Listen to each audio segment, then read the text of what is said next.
June 1941. Moscow. The radio crackles with Stalin's voice. By noon, the streets are flooded with people, not fleeing, but gathering. Young women stand beside their mothers, sisters beside brothers. The Germans have invaded. Within hours, recruitment offices are overwhelmed. A 19-year-old bookkeeper from a village outside the city sits in a cramped office with a dozen girlfriends. They've all come together. By evening, they're holding rifles they've never fired. By the next morning, they're on a train heading east toward the sound of guns. She was ordinary. That's what she would say later, decades later, when anyone bothered to ask. Just an ordinary Russian girl. But ordinariness doesn't survive what comes next. Across the Atlantic in the United States, the machinery of war was grinding to life differently. America wasn't invaded. America's cities weren't burning. But America needed people, needed hands, minds, courage. In 1942, a pilot named Jacqueline Cochran walked into General Arnold's office with a radical idea: let women fly military aircraft. Not as passengers, as pilots. By 1943, over 1,100 women were ferrying bombers across the English Channel, test-flying damaged planes that might explode, towing targets for anti-aircraft practice. They wore uniforms. They logged combat hours. They died in those cockpits just like men did, and when they came home, nobody wanted to talk about it. This is a story about invisible victory. It's about the moment when the world needed women to be soldiers, and then the moment, the very next moment, really, when the world decided it didn't want soldiers to be women. The call came in different languages, but it sounded the same everywhere. We need you. Your country needs you. There is no one else. In the Soviet Union, the need was absolute. By 1941, the Wehrmacht had torn through the Red Army's frontline defenses. Entire divisions were obliterated. Moscow itself was in danger. Stalin didn't have time for ideology or tradition. He needed fighters. If women wanted to fight, women would fight. The propaganda was simple and brutal. The motherland is burning. Will you save it? Lyudmila Pavlichenko was 25 years old when she volunteered. She was a history student, a bookkeeper actually in her village records, with dark eyes and a steady hand. She'd grown up poor, worked hard, believed in the future. When the invasion came, she didn't hesitate. She walked to the local Red Army office and asked to join a rifle unit. The officer laughed. Women didn't fight in rifle units, but she insisted. And because the Red Army was hemorrhaging men and had no time to argue with determined women, she got her wish. Within days, she was in a rifle company. Within weeks, she'd been reassigned to sniper training.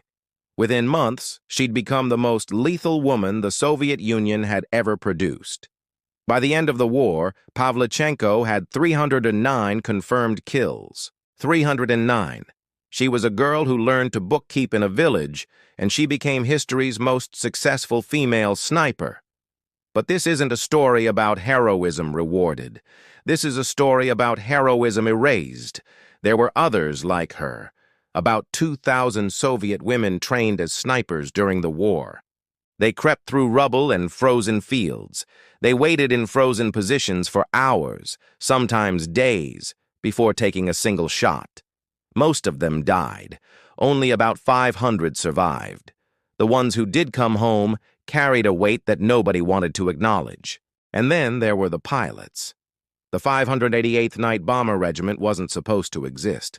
A woman named Marina Raskova, already a celebrity in the Soviet Union, a record-setting pilot before the war, petitioned Stalin directly. Let her form an all-women bomber regiment. Stalin said yes. By October 1941, Raskova had assembled 400 women pilots and navigators. They were young. Many were in their early 20s. Some had logged fewer than 100 hours of flight time. They were given the Po-2 biplane, a fragile aircraft made of wood and canvas, with an open cockpit and no parachutes. The plane was so slow that it could barely evade anti-aircraft fire. The plane was so cold that pilots developed frostbite on their faces mid-flight. The plane could carry only 2 bombs, So the women flew multiple sorties every night, sometimes 8 flights, sometimes 18, refueling between attacks, flying back into the darkness over and over again. The Germans called them the night witches. It wasn't a compliment, it was fear. These ghostly biplanes appeared over German positions at night, dropping bombs, vanishing before searchlights could lock on. The sound of the engine, slow, rhythmic, almost gentle, became a nightmare soundtrack for German troops. Soldiers reported that the sound of the night witches was worse than the bombs themselves. It meant death was coming, and you couldn't stop it. One pilot, Raskova herself, was killed in 1943 when her plane crashed in a snowstorm. She was flying through blizzard conditions to reach her regiment. She didn't make it. She was 23 years old. The Soviet government barely mentioned her death in the official press. After all, women weren't supposed to be flying combat missions in the first place. Acknowledging her death would mean acknowledging that she'd been real, that her sacrifice had mattered. Better to let her disappear into the snow. But the other night witches kept flying. They flew through 1942, 1943, 1944, and into 1945. By the end of the war, the 588th Regiment, later renamed the 46th Guards Night Bomber Regiment, had flown over 23,000 sorties. Thousands of German soldiers were killed or wounded by women in wooden airplanes with no parachutes. Some of the night witches survived, some didn't. By war's end, 32 of them had been killed in action.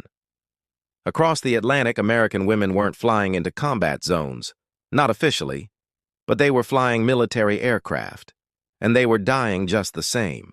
Jacqueline Cochran was a woman who'd already lived several lives before the war. She was a pilot, a businesswoman, a record setter. She'd flown faster and higher than almost anyone alive. When America entered the war, she saw an opportunity. The Army Air Forces had a problem. They needed pilots to ferry aircraft from factories to bases, to test fly damaged planes, to tow targets for anti-aircraft practice. They were using male pilots for these jobs, but those pilots were needed for combat. Why not use women? General Henry Hap Arnold, the commanding general of the Army Air Forces, listened. He authorized a program. By 1943, over 1,100 women had joined the Women Air Force Service Pilots, the WASP. They weren't supposed to be combat pilots officially, but they flew the same aircraft, on the same dangerous missions, in the same war zone. A WASP pilot could be towing a target one day, and a German fighter could mistake it for a real combat aircraft and shoot her down. It happened. It happened more than once. The women of WASP were mostly young, in their 20s, many of them. They came from across America. Some were daughters of wealthy families. Some were working-class girls who'd scraped together money for flying lessons before the war. They had one thing in common. They could fly, and they wanted to prove it. They proved it by flying damaged B-17s to repair depots, knowing the planes might not make it. They proved it by test-flying new fighters, pushing them to their limits to find design flaws. They proved it by towing targets while anti-aircraft gunners on the ground shot at them with live ammunition, trying not to think about what would happen if a shell found its mark. 38 WASP pilots were killed during the war. 38. Their names were barely mentioned in the newspapers. Then there were the nurses. Over 60,000 American Army nurses served in World War II. They went to North Africa, to Europe, to the Pacific. They worked in field hospitals, on hospital ships, on evacuation planes. They saw wounds that most people couldn't imagine. Soldiers with half their faces blown away, men burning alive from napalm, bodies torn apart by shrapnel. They worked 18-hour shifts. They held dying men's hands. They comforted soldiers who were screaming in pain. They did this every single day, for years. One nurse, stationed in the Pacific, watched a hospital tent collapse during a typhoon. She and her colleagues scrambled to save supplies and equipment as the wind tore the canvas to shreds. Later, she wrote in her diary that she'd never been so afraid. But she kept working. She stayed in that hospital, in that war zone, and kept taking care of wounded men. This wasn't heroism, as it's traditionally understood, no glory, no recognition. just quiet, desperate courage, repeated thousands of times a day, by thousands of women across thousands of miles. These women, the snipers, the pilots, the nurses, the mechanics, the code breakers, they were all volunteering for the same thing, to matter, to be part of something larger than themselves, to help win a war against an enemy that threatened everything they loved. They were taught that nothing in their country should happen without them. They believed it. And so they served. But war wasn't what propaganda promised. Lyudmila Pavlichenko spent months in the Soviet winter, moving through devastated villages and frozen forests. She was hunting men. That's what sniping is. It's intimate, personal killing. You see your target through a scope. You know when they die because they fall. There's no distance, no abstraction, just the knowledge that you've ended a human life. Pavlichenko killed 309 people. The Soviet press celebrated her. Lady Death, they called her. The Soviet Amazons. She was paraded around as a propaganda triumph. But what nobody asked was what it cost her to kill 309 people. What nobody asked was whether she slept at night. What nobody asked was whether she ever stopped seeing their faces. Years later, researchers would interview Soviet veterans and find a pattern. Women who'd been through heavy combat often reported the same thing. They despised the color red. Not metaphorically, literally. The color red made them physically ill. They associated it with blood. They had nightmares. They would wake up in the middle of the night, drenched in sweat, hearing gunfire that wasn't there. This is what we now call PTSD. But in 1945, there was no name for it.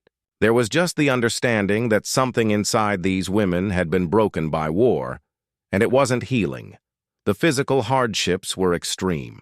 The Soviet women serving on the front lines faced the same cold, hunger, and exhaustion as the men. They marched through snow in inadequate clothing. They slept in bomb shelters and frozen dugouts. They developed frostbite and trench foot. They contracted diseases. Some died of exposure before they ever saw combat. The lucky ones, if you could call them lucky, made it through the war with their bodies mostly intact. But their minds were scarred in ways that wouldn't become visible for years. The American nurses faced their own horrors. In the Pacific, a nurse on a hospital ship watched as the ship was attacked by Japanese aircraft. The explosions were deafening. The chaos was absolute. She and her colleagues had to keep working, keep treating the wounded, keep moving, even as their own lives were in danger. She wrote about it in a letter to her family, using language that was almost numb. "We are doing our jobs," she wrote. "That is all. We are doing our jobs." Jacqueline Cochran and the other WASP pilots faced a different kind of fear. Every time they took off in a damaged bomber, they knew it might not fly. Every time they test flew a new aircraft, they knew something could go wrong, faster than they expected. A structural failure they couldn't predict, an engine that quit. And if something went wrong at altitude, there was nowhere to go. You could bail out and hope your parachute opened. You could try to crash land. Or you could die in the cockpit. Cornelia Fort was a WASP pilot. She was 24 years old. On March 4, 1943, she was flying a training mission in her AT-6 trainer when another aircraft collided with her. It was an accident. She was killed instantly. She was one of the first WASP pilots to die in service. The Army Air Forces gave her a funeral with military honors, but they didn't acknowledge that she'd been a combat pilot. The official word was that she was just a ferry pilot doing routine work, just a young woman who'd had an accident. Nothing special. Nothing worth remembering. That was the beginning of a pattern that would define the entire post-war experience of female veterans. Erasure disguised as protection. But during the war, something else was happening. Something that nobody was supposed to acknowledge. Male soldiers and female soldiers were falling in love. In the Soviet Union, women served alongside men in mixed units. During lulls in fighting, during cold nights in bunkers, relationships formed. Letters from the front described tender moments amid horror, a soldier holding a nurse's hand as she tended his wounds. A young pilot and a navigator sharing a moment of warmth before dawn, before the next dangerous flight. These weren't always romantic relationships. Sometimes they were just profound friendships, the kind that form when people are experiencing something so intense together that normal social barriers dissolve. But romance did bloom too. Young soldiers fell in love with young women soldiers. They talked about getting married after the war. They made promises. Some of those promises were kept. Many weren't. Some of the men died. Some of the women died. And the ones who survived went home carrying memories of love that had existed in a world that was ending. American nurses also formed deep connections with the men they treated. There were stories of nurses falling in love with wounded soldiers they'd cared for, of romance blooming in field hospitals, of proposals made under wartime duress. Some of these relationships survived the war. Many didn't. But the emotional reality was undeniable. Women and men, working together in conditions of extreme stress and danger, formed bonds that would last for the rest of their lives. But there was another side to these relationships. In some units, female soldiers faced sexual harassment and assault. Male soldiers didn't always welcome women into their spaces. Some men resented the presence of women, saw them as distractions or competitors. Rumors circulated in the ranks. Field wives, they were called in the Soviet Union. The implication was clear. These women weren't really soldiers. They were there for sex. The accusations were often false, but they stuck.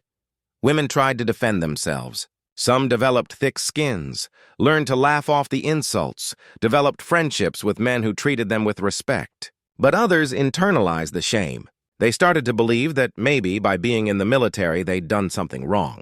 Maybe they'd compromised their femininity. Maybe they'd crossed a line that couldn't be uncrossed. This doubt, this poison seed planted during the war, would bloom into something much darker when the war ended. Victory Day arrived on different dates in different places.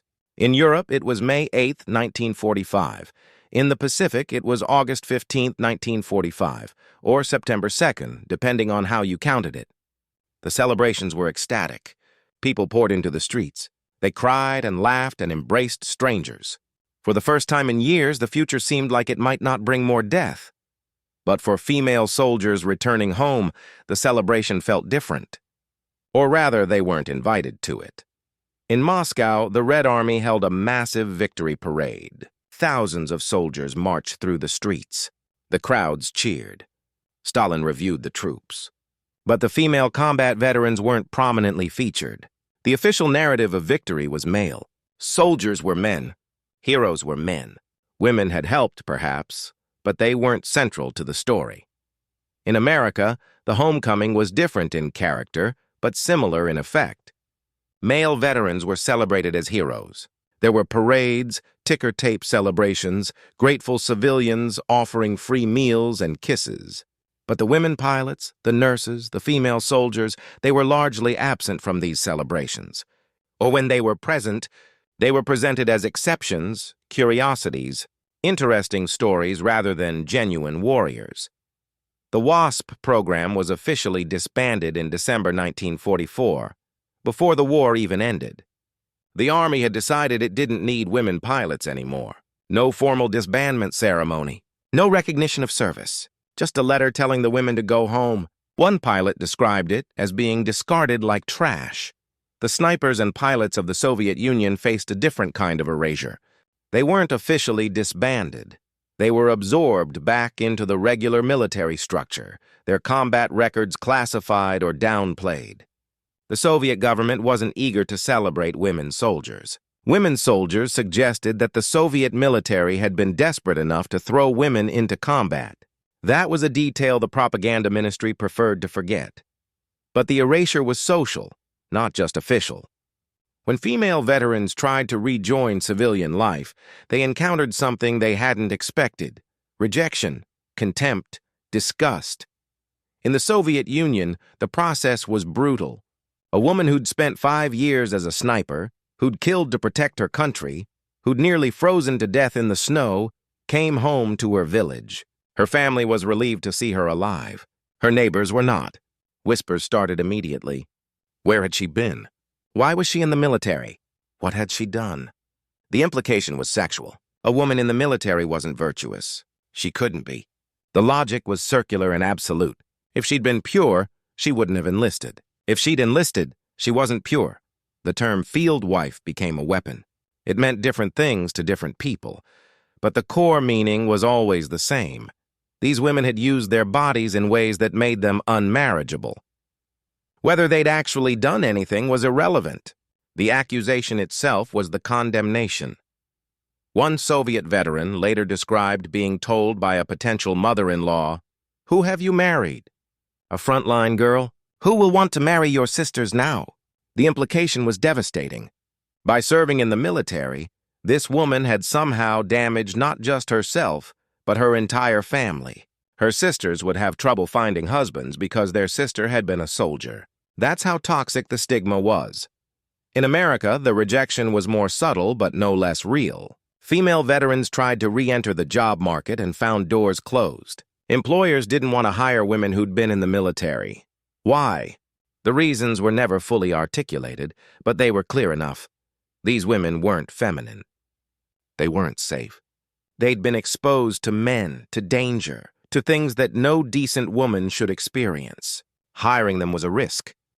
Some female veterans tried to get married and found the path blocked. Men didn't want to marry female soldiers. Why would they? In the post-war world, the ideal woman was supposed to be soft, nurturing, domestic. A woman who'd flown a bomber didn't fit that image. A woman who'd spent years tending to horrific war wounds knew too much about violence and suffering. She wasn't the innocent, optimistic companion that men wanted to come home to. One American nurse described being on a date with a man who'd been injured in the war. He asked about her service. She told him about the hospital in the Pacific, about the wounds she'd treated, about the men she'd held as they died. He stopped asking questions. He never called again. Later, she realized what had happened. She'd scared him.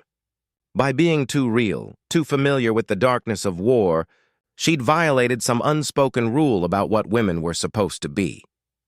Jacqueline Cochran, the pioneering female pilot, encountered this rejection in different forms. She tried to promote the WASP program, to argue that women pilots had proven themselves and deserved recognition and continued opportunities. She was largely ignored.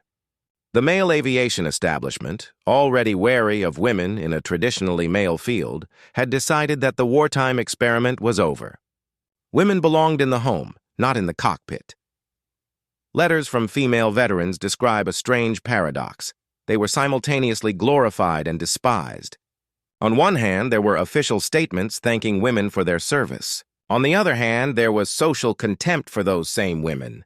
It was as if the gratitude was extended to a mythical version of female soldiers, brave, selfless, and most importantly, temporary.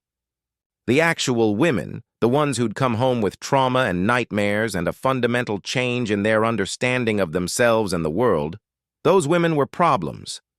They were reminders of something that society wanted to forget, that the war had been real, that women had been central to the war effort, and that the post-war world couldn't simply erase that reality and return to the way things had been before.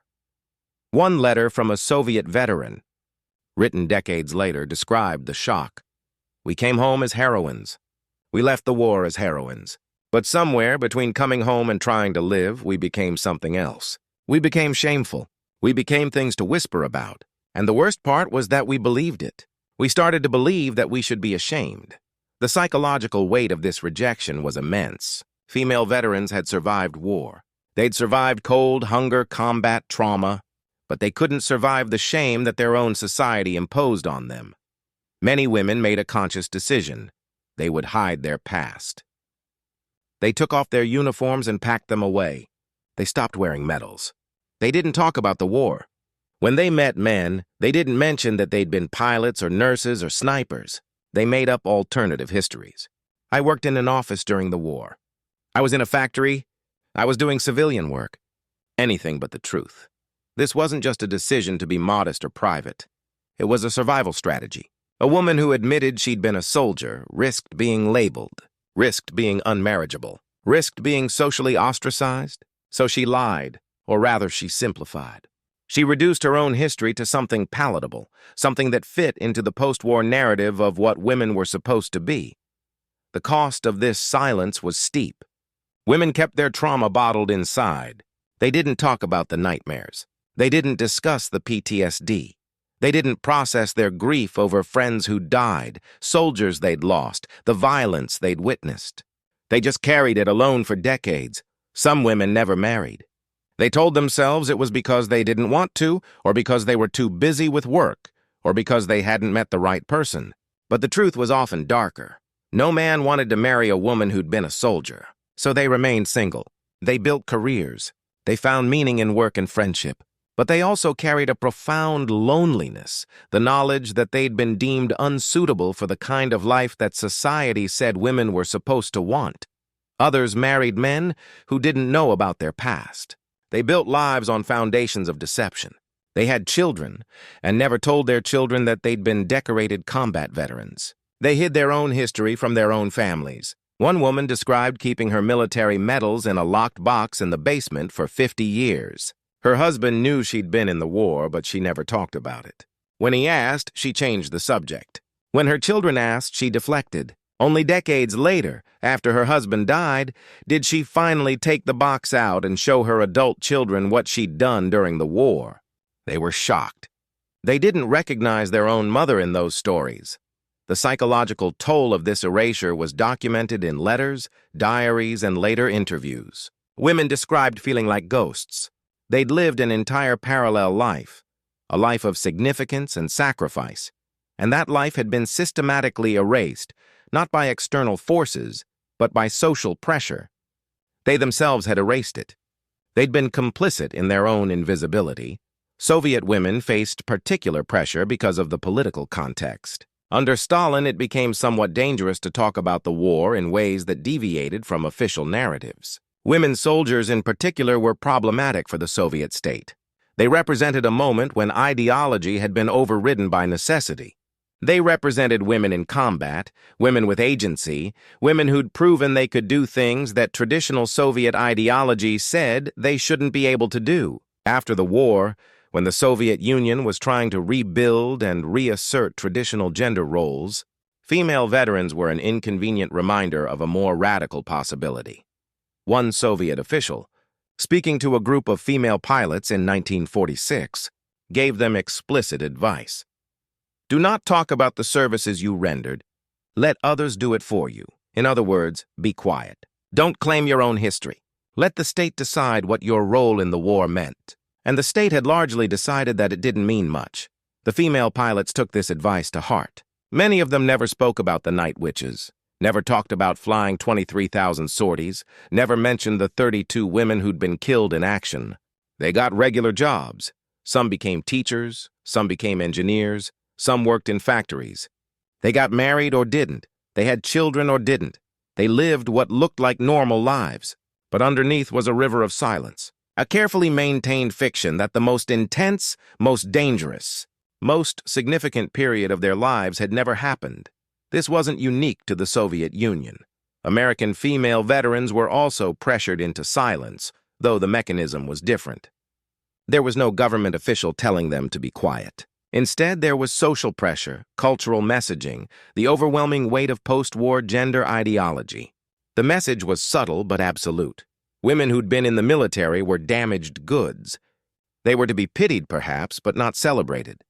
They were to be forgotten, and so they were forgotten. The official histories didn't mention them. The textbooks didn't mention them. The movies and books and popular culture didn't mention them. A generation of children grew up thinking that World War II had been fought entirely by men.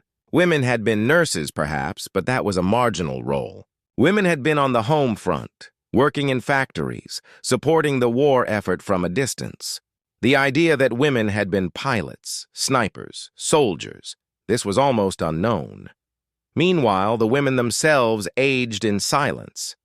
They lived through the 1950s, the 1960s, the 1970s, the 1980s. They raised families. They built careers. They contributed to society.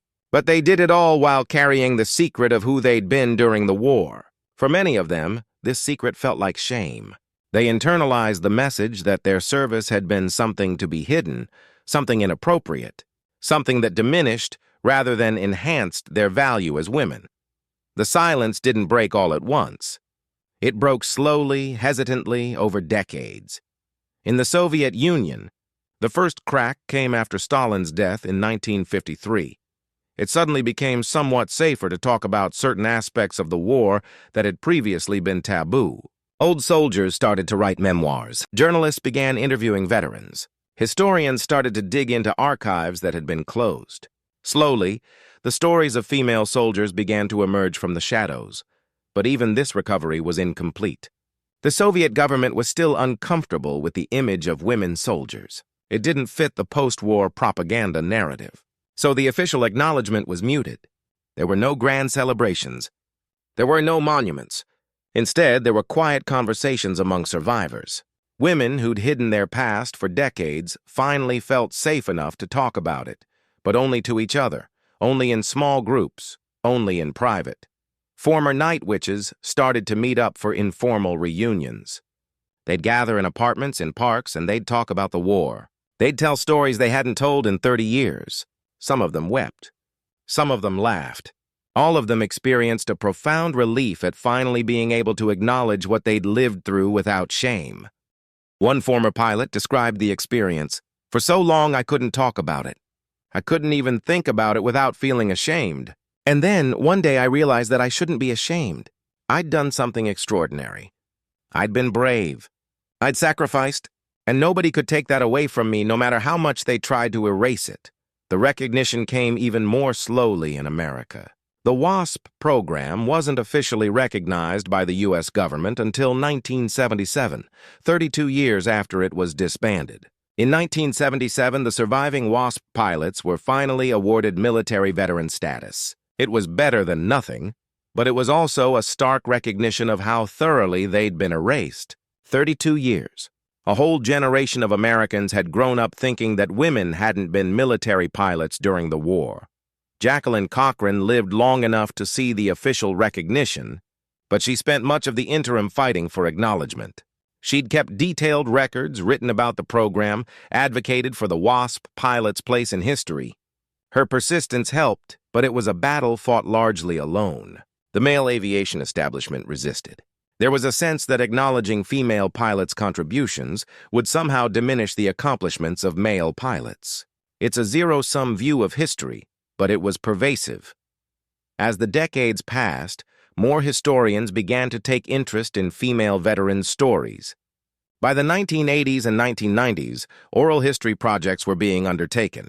The Belarusian writer Svetlana Alexievich, who would eventually win the Nobel Prize in Literature, spent years interviewing Soviet women who'd served in the war. Her book, The Unwomanly Face of War, collected these oral histories into a powerful testament to female soldiers' experiences. It was published in the Soviet Union in 1988, during the era of glasnost, when such critiques of Soviet history were finally possible.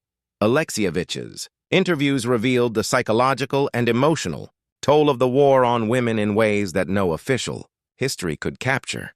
The women spoke about trauma, about shame, about the years of silence. They spoke about the joy of finally being able to acknowledge what they'd endured. Some of them were elderly by the time they spoke to Alexievich. Some were dying, but they wanted their stories to be remembered. They wanted the world to know what they'd done and what it had cost them.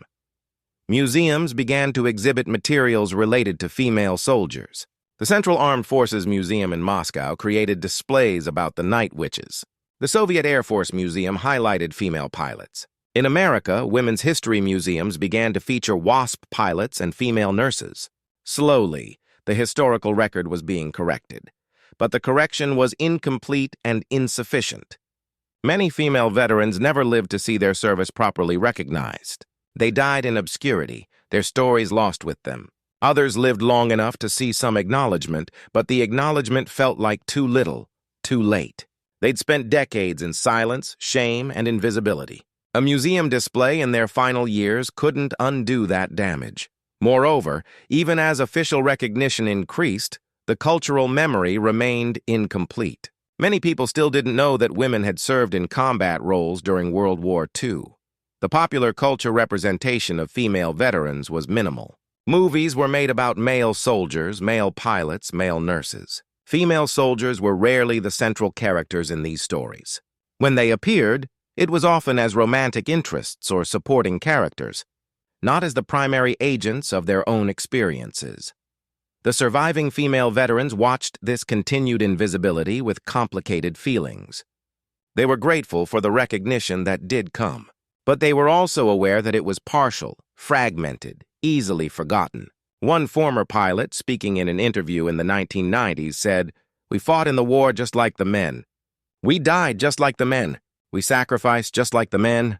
But after the war, we disappeared. And even now, even when people know our stories, we're still somehow apart, somehow not quite as real as the male veterans. It's like we're being acknowledged while simultaneously being erased." This paradox, simultaneous recognition and invisibility, is perhaps the ultimate tragedy of female WWII veterans' post-war experience. They won their fight for acknowledgement, but the victory came too late for many of them, and it remained incomplete. The historical record was corrected, but popular memory was not.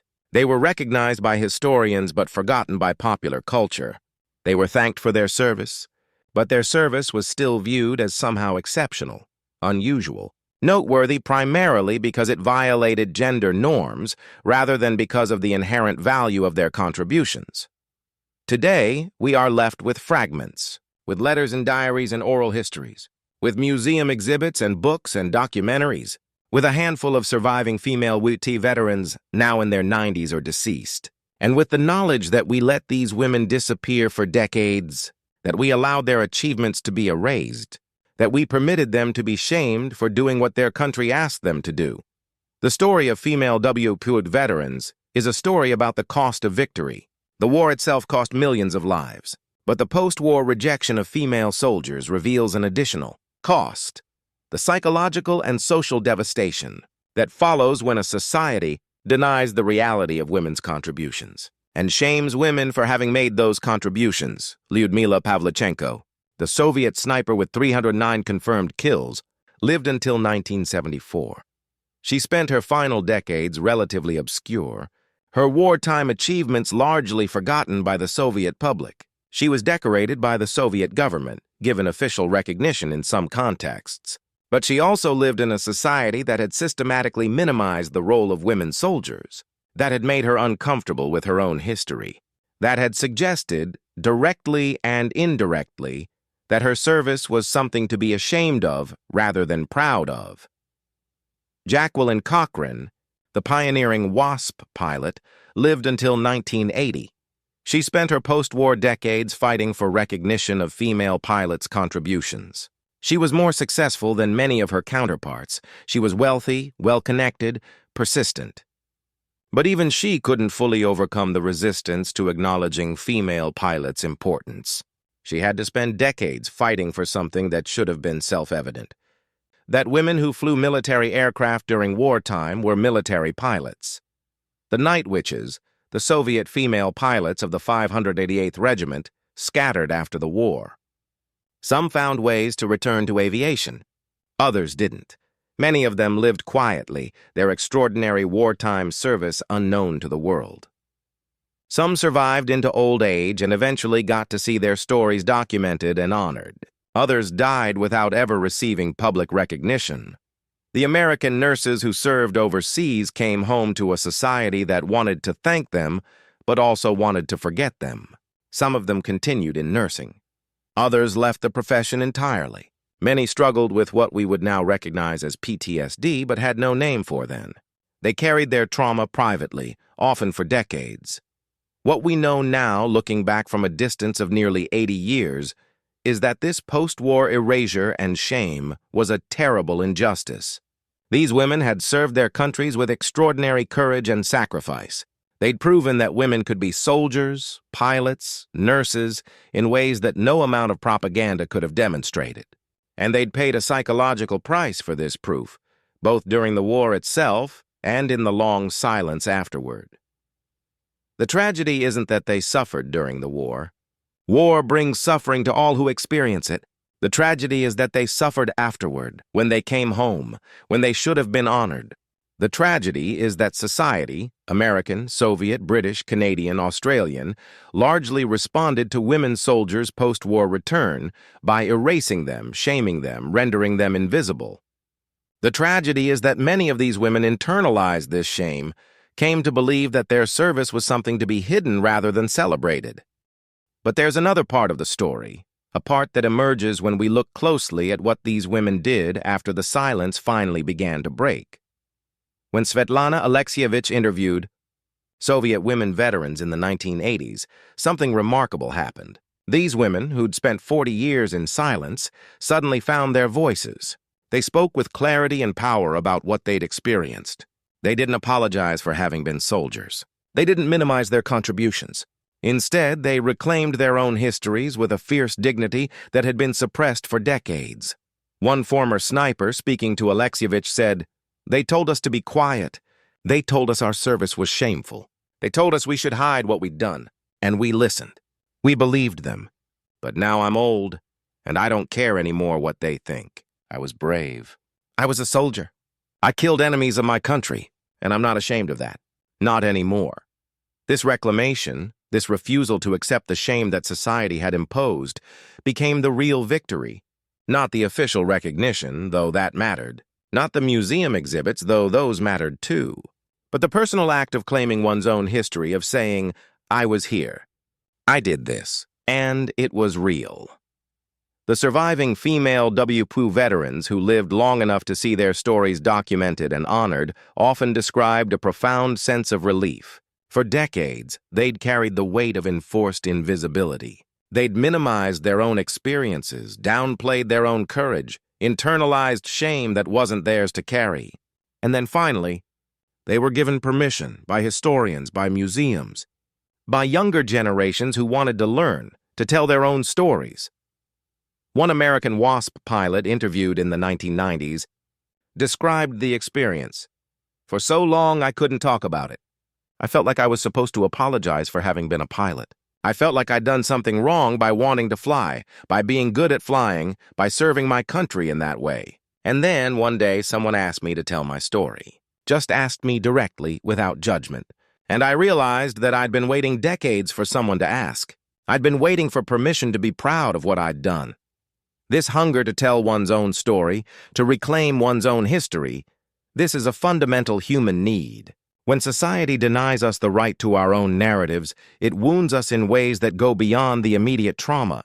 It suggests that our lives don't matter, that our experiences aren't real, that our identities are negotiable based on what society deems acceptable. Female WWII veterans were denied this basic right for decades. They were forced to construct false narratives, to hide their true selves, to live as ghosts in their own lives.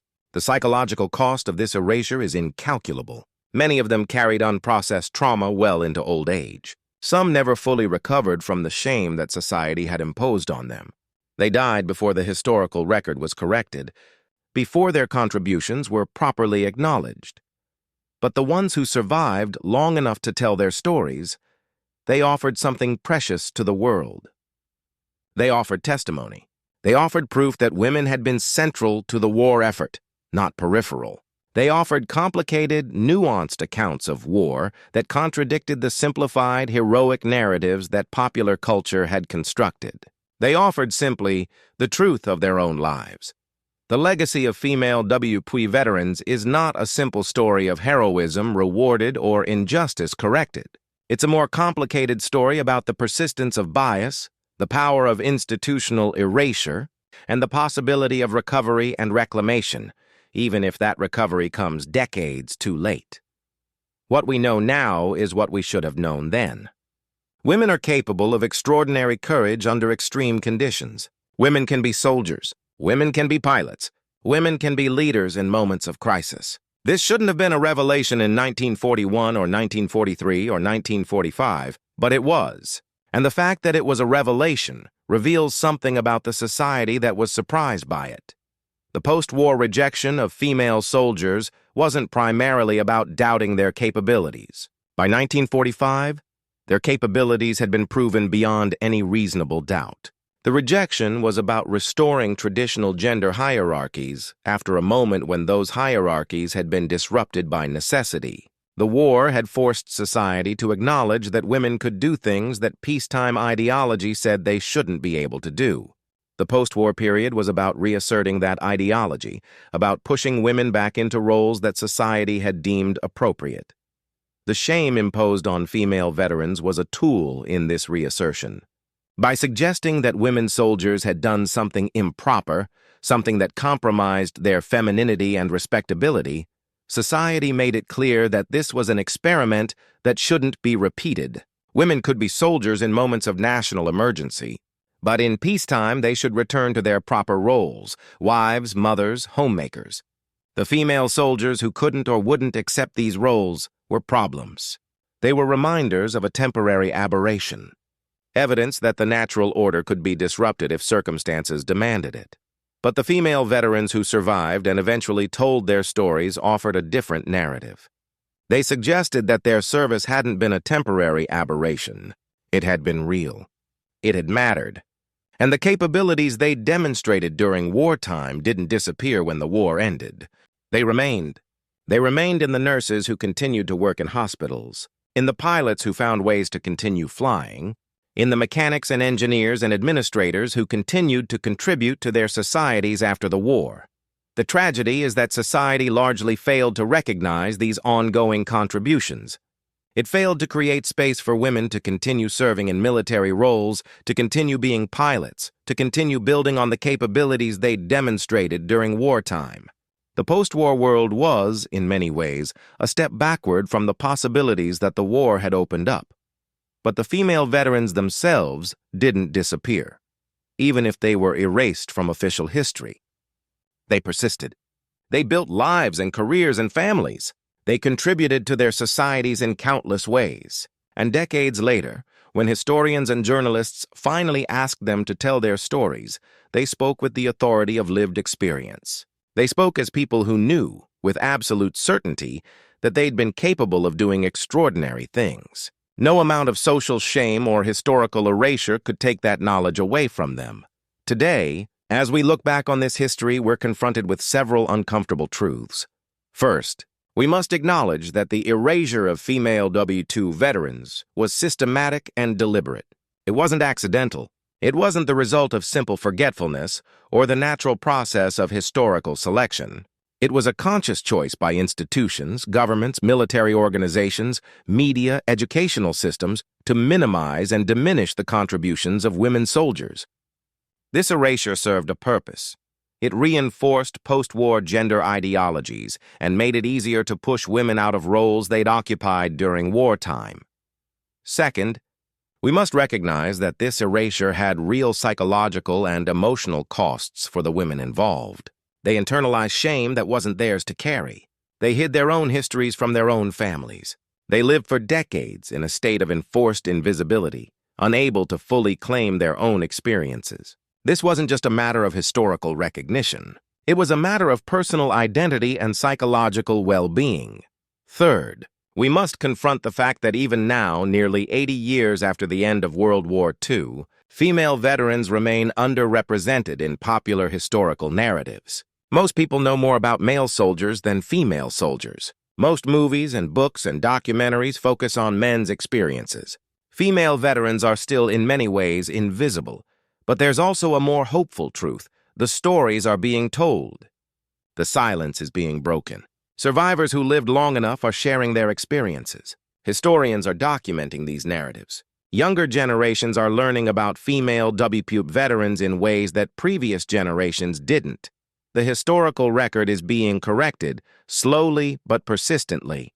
This correction matters, not just for the sake of historical accuracy, though that matters, but because these stories offer us something we desperately need: a more complete, more honest, more complicated understanding of what war means and what it costs. They offer us testimony from people who lived through extraordinary circumstances and survived to tell about it. They offer us proof that human beings are capable of tremendous courage and resilience. And they offer us a cautionary tale about what happens when societies deny the reality of women's contributions and shame women for having stepped outside traditional gender roles. The women we've been discussing in this story are mostly gone now. Lyudmila Pavlichenko died in 1974. Jacqueline Cochran died in 1980. Marina Raskova died in 1943. Many of the night witches, the snipers, the nurses, the pilots, they've passed away over the decades. A few survivors remain, elderly now, carrying their memories and their stories into their final years, but their legacy persists. It persists in the oral histories that were collected before it was too late. It persists in the books and documentaries that have documented their experiences. It persists in the museums that now feature their stories. And it persists in the consciousness of everyone who learns about what these women did and what it cost them. To remember these women is to remember something important about ourselves as a species. It's to remember that courage isn't gendered, that sacrifice isn't gendered, that the capacity for extraordinary action in moments of crisis exists in women just as much as in men. It's to remember that societies can be wrong about what women are capable of doing, and that these societies can persist in being wrong even in the face of overwhelming evidence to the contrary. It's also to remember something darker, that power structures will resist acknowledging women's contributions when those contributions threaten established hierarchies. That shame and stigma are powerful tools for enforcing conformity. That silence can last for decades, and that the weight of enforced invisibility can shape entire lives. But most importantly, it's to remember that even in the face of this erasure and shame, these women persisted. They survived the war. They survived the post-war rejection. They survived decades of being told that their service had been improper, that they should be ashamed, that they should hide what they'd done. And then, when they finally got the chance to tell their stories, many of them spoke with power and dignity about what they'd experienced. This is their legacy. Not just the military service, though that was extraordinary, but the human capacity to survive erasure, to resist shame, to reclaim one's own history even after decades of forced silence. This is what we should remember about female WWII veterans. Not just that they were brave during the war, though they were, but that they were brave after the war too. Brave enough to eventually speak their own truth, even when the world had tried to silence them. The question posed at the beginning of this story was, why no one wanted to marry female soldiers after WWII? The answer is complicated. On one level, it's a question about sexism and gender ideology. Post-war society had specific ideas about what women were supposed to be, and female soldiers didn't fit those ideas. They'd been exposed to danger, to violence, to men, to experiences that peacetime ideology suggested no decent woman should have. They were damaged goods, the logic went, unsuitable for the traditional roles that society expected women to occupy. But on a deeper level, the question reveals something about how societies deal with disruptions to their fundamental structures. War had forced society to acknowledge that women could be soldiers. War had created a moment when gender norms could be suspended in service of national necessity. But peace required a return to traditional hierarchies. And the female soldiers who couldn't or wouldn't fit back into those hierarchies were problems. Their very existence was a reminder that the traditional order wasn't inevitable or natural. It was constructed and could be disrupted. So the rejection of female soldiers wasn't really about marriage, though that's how it manifested. It was about power. It was about asserting the right to define what women were, what women could do, and what roles women should occupy in society. The female soldiers who'd stepped outside those roles had to be punished for it. They had to be shamed. They had to be made invisible. They had to be told, directly and indirectly, that what they'd done was improper and that they should be ashamed of it. The tragedy is that this worked. For decades, female veterans internalized the shame. They hid their service. They lived as ghosts, carrying memories of extraordinary experiences that society had declared should be forgotten. But the longer tragedy would have been if this erasure had been permanent. If the stories had never been told, if the historical record had never been corrected, if future generations had grown up thinking that women hadn't been pilots, hadn't been snipers, hadn't been soldiers during World War II, that would have been a tragedy not just for the women involved, but for all of us. It would have been a victory for the forces of erasure and denial. It would have suggested that powerful institutions can rewrite history simply by refusing to acknowledge inconvenient truths.